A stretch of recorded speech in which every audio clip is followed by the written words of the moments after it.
Gawa sa shifting of classes adunay ubang tunghaan sa Talisay City nga giusa ang duha ka section sa usa lang ka classrooms tungod sa kakuwang sa lawak. Ang detalye sa report ni Pemari Dumabo. Usa sa nipatuman sa merging sa klase maong Kansuhong National High School. Matod sa principal, bisan wala pa ang pandemic, problema na nila ang kakulang sa mga classroom. Maong di na bag-o kanila ang pagpatuman sa shifting classes. Apan karon nga naa sa 2,200 ang mga tinunan. Ang duha ka section sa mga grade level ilang giusa sa usa ka lawak. Every classroom yun, ma'am, duha gyud ka sections kay ngano. If I'm going to organize only 6 sections or classes in every grade level, daghan kog teachers nga dili mga class advisors.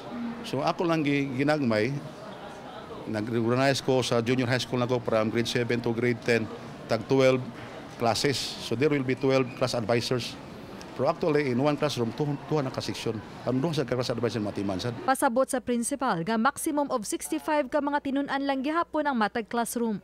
Ang bintaha matod pa, nga samtang ang usa ka maestra nagleksyon, ang usa magbantay kung naminaw ba ang mga tinunan. Kung sundo ng ratio nga usa ka maestra sa matag 50 ka mga tinunan, nagkinahanglan ang eskwelahan og dugang 40 ka mga lawak. Matod ni De La Cuesta, gigahina na unta sila alang sa katukuran sa upat ka andanang edipisyo ni atong wa pang pandemic.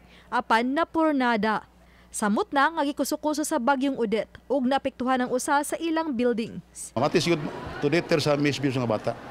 Nya at the same time sa kuan kaning why problema sa armchairs kay tanan sitin man yun na arm.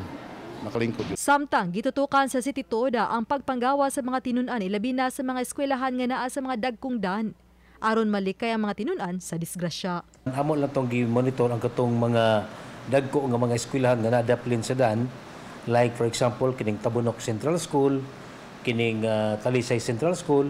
So mana na imong gi-monitor. Uban ni Godfrey Rilien. Ako si Pemari Dumabok. Balitang Bisdak.